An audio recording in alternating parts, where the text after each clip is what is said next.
Assalamualaikum, saya Fisarudin. Sampai lagi kita dalam segmen Mingguan Aman, giliran saya minggu ini, dan ini adalah minggu antara 17 hingga 23 November 2025.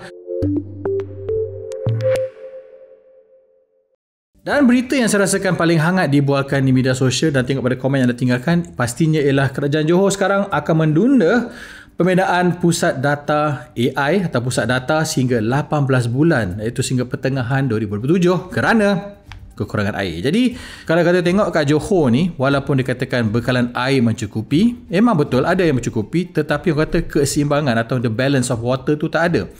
Majoriti air untuk bekalan negeri Johor ada berada di kawasan tengah dan juga timur, sedangkan air yang banyak diperlukan ialah di bahagian selatan. Iskandar tu kan pasal tu jadi pusat data. Dan kalau anda ingat, antara sebab kenapa Johor dipilih menjadi alternatif pusat data di rantau Asia Tenggara ini kerana Singapura yang dulunya menjadi the data center of our Southeast Asia ni, mereka letak moratorium kerana kuasa dan juga air. Kalau tengok data yang dikongsikan oleh TPM, Datuk Seri Fazilah Yusof mendapati bahawa dekat Johor sepanjang 2024 penggunaan air ialah sekitar 6 juta liter air sehari. Ini sebenarnya lebih rendah berbanding dengan permintaan pada awal tahun, 21% daripada permintaan asal. Sungguh pun begitu. Data yang dikongsi oleh beliau juga, menjelang 2030 Johor akan gunakan lebih 300 juta liter air sehari. Ini kalau kita do quick math, lebih kurang 50 kali ganda jumlah penggunaan air meningkat dalam masa 4 tahun. Kita sekarang orang kata the growing pains nak jadi pusat data Asia Tenggara, Johor dah mula rasa.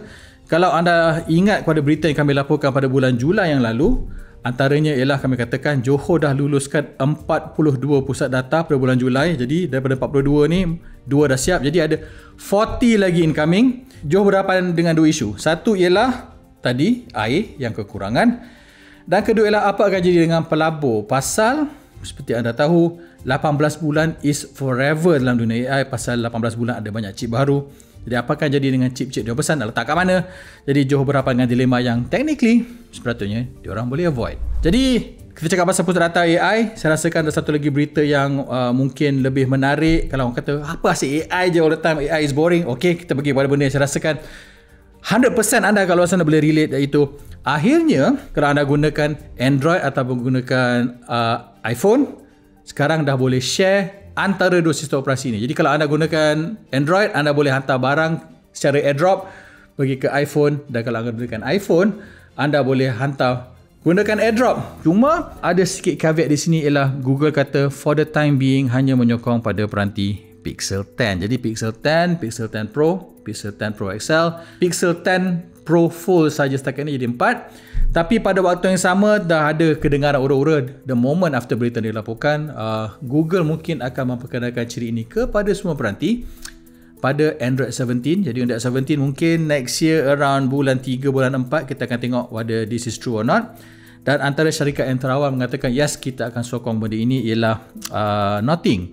Jadi kenapa benda ni is a big deal? Pasal seperti anda ingat tahun lalu, kerana boleh go a bit further back, Kesatuan Eropah mengatakan bahawa Apple, kami mahu anda buka ekosistem anda, bukan saja buka ekosistem untuk App Store yang kita tahu mereka dah buka dengan alternatif App Store. Mereka kata okay, anda perlu open all the AirDrop feature, so siapa saja pakai, anda tak ada peranti Apple pun anda patut boleh guna AirDrop.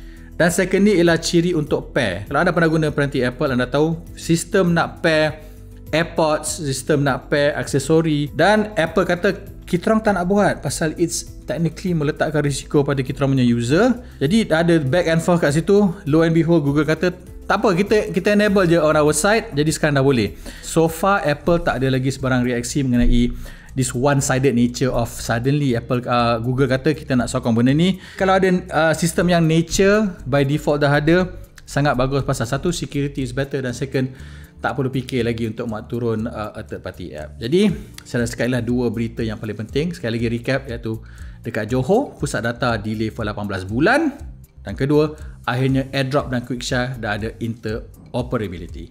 Baiklah, sekian daripada saya untuk minggu ini, Mingguan Amans. Jumpa lagi anda di video seterusnya. Bye bye.